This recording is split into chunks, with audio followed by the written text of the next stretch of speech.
మనతో పంచుకోమని పరిశుద్ధాత్మ దేవుడు నా హృదయాన్ని పురికొల్పారు. ఆ వాగ్దానం మామూలు సాధారణమైన వాగ్దానం కాదు. కోర్స్ బైబిల్లో ఏ వాగ్దానం సాధారణమైన వాగ్దానం కాదు. ఎందుకు ఇది సాధారణమైన వాగ్దానం కాదు అని అంటున్నానంటే, దేవుడు నన్ను సేవకు పిలిచేటప్పుడు నాకు వ్యక్తిగతంగా దేవుడిచ్చిన వాగ్దానం. సేవకు రావాలి అయ్యా, నేను నీ సేవకు రావటం మీ చిత్తమా కాదా? నేను ఉపవాసం ఉండి 2000వ సంవత్సరం ఆగస్టు నెల 3 దినాలు ఉపవాసం ఉన్నప్పుడు 4వ రోజు ప్రభు వాగ్దాన రీతిగా నాతో మాట్లాడి తన చేతి వ్రాత నాకు చూయించి తన స్వరం ద్వారా నన్ను తన పరిచర్యకు పిలుచుకున్న వాగ్దానం. రండి ధ్యానించుదాం. యెషయా గ్రంథం 49వ అధ్యాయం 3వ వచనం. ఇజ్రాయేలు, నీవు నా సేవకుడవు, నీలో నన్ను మహిమపరుచుకునేదను అని ఆయన నాతో అనెను. తమ్ముడు, చెల్లి, ఈ స్థలంలో ఇశ్రాయేలు అనే చోట నీ పేరు పెట్టుకో. మరోసారి ఇశ్రాయేలు అనే చోట ఒకవేళ నీ పేరు జోసెఫ్ అయితే, జోసెఫ్, నీలో నన్ను మహిమపరుచుకుంటా. నీ పేరు ఒకవేళ రాజా, నీ పేరు దీవిన, నీ పేరు గ్రేసా, ఒకవేళ నీ పేరు తల్లి మెర్సీనా, నీ పేరు సంజయ, ఆ ఇజ్రాయేల్ అనే చోట నీ పేరు పెట్టుకో. నన్ను ప్రభు ఈ వాగ్దానం ద్వారా పిలిచారు. నీవు నా సేవకురా, నీలో నన్ను మహిమపరుచుకుంటా, భూదిగంతాలకు నేను సాక్షిగా వాడుకుంటా అని వాగ్దానం చేసి ప్రభు నన్ను పిలిచారు. ఎప్పటికే ఆయన కృపను బట్టి ఈ నిష్ప్రయోజకుడి పట్ల ఎప్పటికే ఆ వాగ్దానాన్ని చాలా మట్టుకు దేవుడు నెరవేర్చాడు. అక్క, అన్న, తమ్ముడు, చెల్లి, ఈరోజు దేవుడు చేస్తున్న ఈ వాగ్దానం నా పట్ల దేవుడు ఎలా నెరవేరుస్తూ ఉన్నారో నిశ్చయంగా నీలో కూడా నా దేవుడి వాగ్దాన్ని నెరవేర్చబోతూ ఉన్నాడు. నీలో ఆయన మహిమపరుచుకోబోతూ ఉన్నాడు.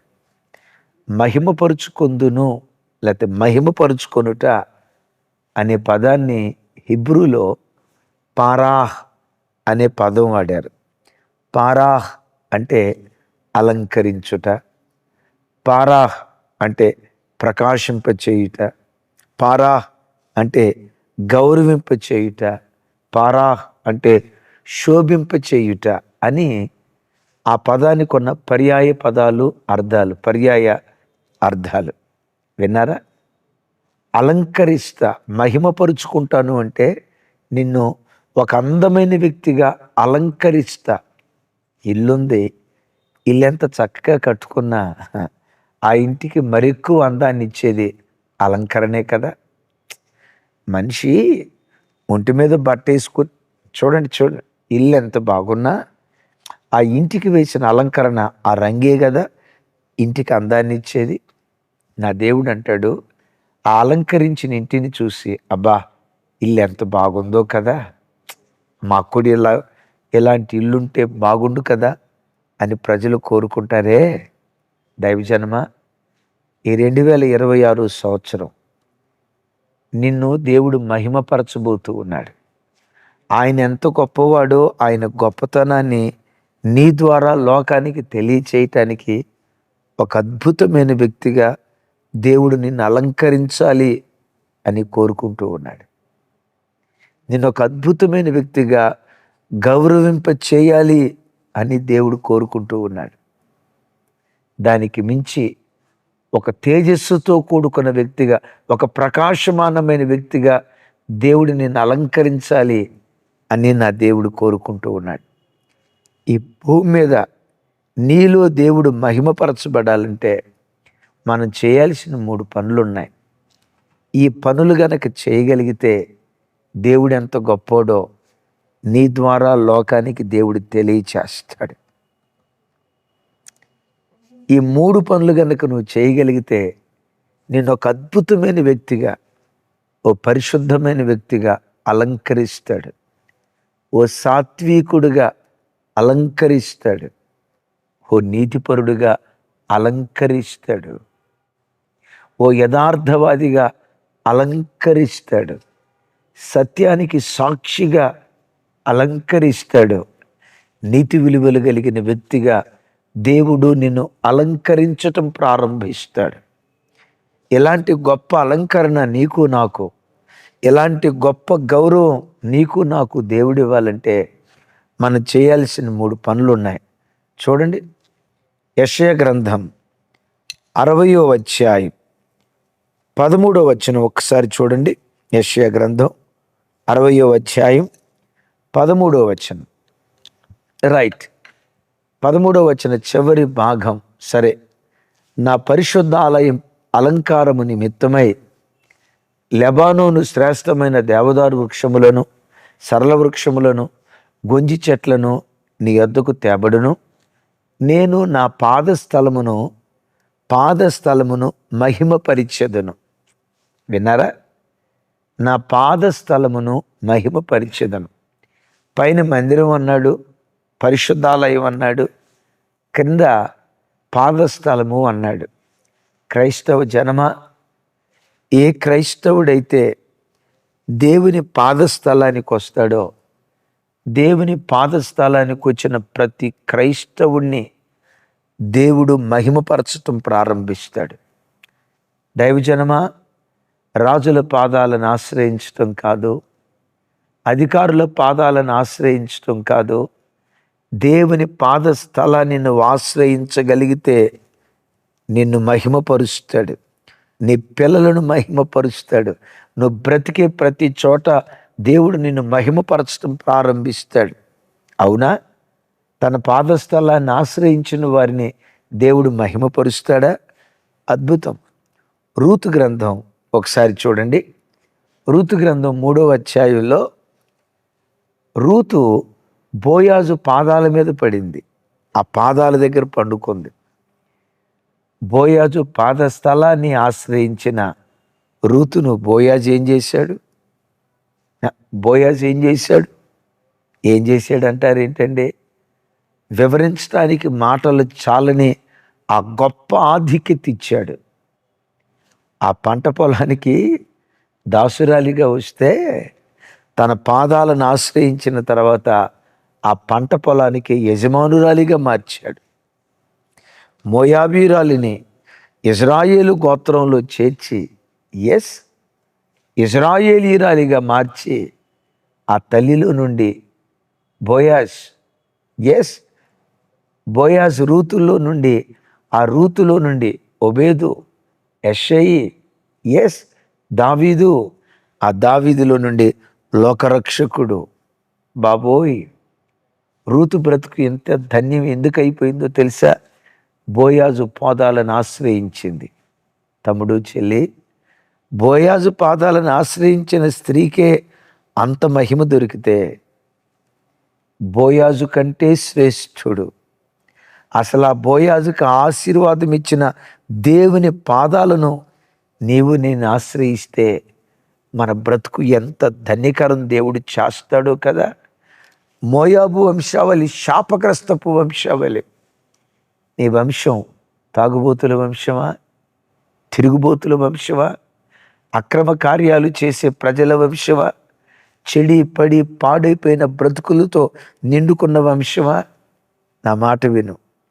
రూతు బోయాజు పాదాలను ఆశ్రయించినట్లుగా దేవుని పాదస్థలాన్ని ఆశ్రయించు. నీలో దేవుడు మహిమపరచబడటం ప్రారంభిస్తాడు. దేవుని పాదస్థలం నంబర్ 1 దేవుని మందిరానికి గుర్తు. రేపు ఆదివారం కదా తల్లి, చెల్లి, తమ్ముడు, అన్న, రేపు ఆదివారం కదా, మీ అన్నగా, మీ కుటుంబ సభ్యునిగా నా చేతులెత్తి దండం పెట్టి చెప్తున్నా, కుటుంబాలుగా మందిరానికి వెళ్ళండి. ఒక్క నిమిషం కూడా మందిరానికి ఆలస్యంగా వెళ్ళొద్దు. దైవ సేవకులారా, మీలో కొంతమంది అసలు ఆరాధనేట సమయపాలన లేకుండా ప్రారంభిస్తున్నారట. చాలామంది చెప్తూ ఉన్నారు. గంటల గంటలు ఆదివారపు ఆరాధన కొనసాగించకండి. సమయానికి ప్రారంభించండి, సమయానికి ముగించండి. ప్రజలకు విసుగు తెచ్చేటట్లుగా చేయొద్దు. మంచిది. మనం దేవుడు మన ద్వారా మహిమపరచబడాలంటే దేవుని మందిరమనే దేవుని పాద సన్నిధికి మనం వచ్చేవారిగా ఉండాలి. రెండో మాట చెప్పమంటారా? దేవుని పాద స్థలం ఏదో తెలుసా? పవిత్రమైన స్థలం దేవుని పాద స్థలం. రూతు మోయాబును వదిలిపెట్టి వచ్చింది. నీ జీవితంలో మోయాబు అనే పాపపు జీవితాన్ని విడిచిపెట్టి నువ్వు దేవుని సన్నిధికి వస్తే దేవుడు నిన్ను మహిమపరచడం ప్రారంభిస్తాడు. రోమపత్రికలో పౌలు గారు అంటారు కదా, వారు పాపము చేసి దేవుని మహిమను పొందలేకపోతున్నారు. తమ్ముడు, చెల్లి, 2025లో ఏ పాపం వలన దేవుని మహిమను నువ్వు పొందలేకపోయావు? ఏ పాపం నీలో ఉంది? పగ అనే పాపం ఉందా? కృతజ్ఞత లేని జీవితం అనే పాపం ఉందా? త్రాగుడనే పాపం ఉందా? మోహం అనే పాపం ఉందా? దారి తప్పిన జీవితం అనే పాపం ఉందా? సెల్ ఫోన్లో ఆ బానిసైన పాపం ఉందా? ఏ పాపం నీలో ఉందో ఒక్కసారి ఆలోచించు. ఈ వాక్యం వింటుండగా నీ పాపాన్ని విడిచిపెట్టి నువ్వు దేవుని సన్నిధికి వెళ్తే, నీ పాపాన్ని విడిచిపెట్టి పరిశుద్ధాలంకారాలు ధరించుకొని నువ్వు దేవుని సన్నిధికి వెళ్తే దేవుడు నిన్ను అలంకరించడం ప్రారంభిస్తాడు, నిన్ను మహిమపరచడం ప్రారంభిస్తాడు. యేసయ్యకి మహిమ కలుగును గాక. తప్పిపోయిన కుమారుడు పందుల మధ్యలో ఉన్నప్పుడు అతనికి బుద్ధి వచ్చి ఏమొచ్చింది? అతనికి బుద్ధి వచ్చి నా తండ్రి యొద్దకు వెళ్తానని ఆ పందుల పొట్టును అపవిత్రమైన స్థలాన్ని విడిచిపెట్టి మారు మనసు పొంది తండ్రి దగ్గరికి వెళ్ళాడు. ఆ తండ్రి కొడుకుని ఎంత మహిమపరిచాడు. వినండి, కొడుకు అనుకున్నాడు, నాన్న నీ కొడుకుగా కాదు, నీ కూలివాడిగా నన్ను చేర్చుకో, కుమారుడిగా కాదు కూలివాడిగా చేర్చుకో అనంటే ఆ తండ్రి ఏమన్నాడు తెలుసా? నీవెప్పటికీ కూలివాడు కాదు బిడ్డ, నీవెప్పటికీ నా కుమారుడివే అని చెప్పులు తొడిగి, ఉంగరం తొడిగి, ప్రశస్తమైన వస్త్రాలు తొడిగి, కొవ్విన దూడను వధించి పండగ చేశాడు. కొడుకుని ఎంత మహిమపరిచాడు. ఎందుకు కొడుకుని ఆ తండ్రి మహిమపరిచాడు తెలుసా? పందుల సహవాసాన్ని విడిచిపెట్టి వచ్చాడు, తండ్రికి దగ్గరగా వచ్చాడు. తమ్ముడు, ఏ అపవిత్రత అనే బురదల పందులోకంలో నువ్వు బ్రతుకుతున్నావో ఒక్కసారి ఆలోచించు. ఈరోజే వాటిని విడిచిపెట్టి రేపు పవిత్రమైన పరిశుద్ధమైన అలంకారాలు ధరించి నీ పాద సన్నిధికి వస్తానయ్యా అని దేవుని సన్నిధికి వెళ్ళు. నువ్వే గ్రామంలో బ్రతుకుతున్న తమ్ముడు, నీలో దేవుడు మహిమపరచబడాలని కోరుకుంటున్నాడు. దేవుడు ఎంత గొప్పవాడో లోకానికి తెలియటానికి ఒక వ్యక్తి దేవునికి కావాలి. నేనంట ఆ వ్యక్తివి నీవై ఎందుకు ఉండకూడదు? పెంట కుప్పల మీద నుంచి దీనులను పైకెత్తుతాడు. నిజమే, దేవుడు ఆ కార్యం చేస్తాడు. ఎవరి జీవితంలోనూ ఆ కార్యం జరిగింది అని చెప్పుకునేదానికంటే ఆ కార్యం నీ జీవితంలో జరగటానికి నువ్వెందుకు అవకాశం ఇవ్వకూడదు? నీ ద్వారా దేవుడు మహిమపరచబడాలి అని కోరుకుంటూ ఉన్నాడు.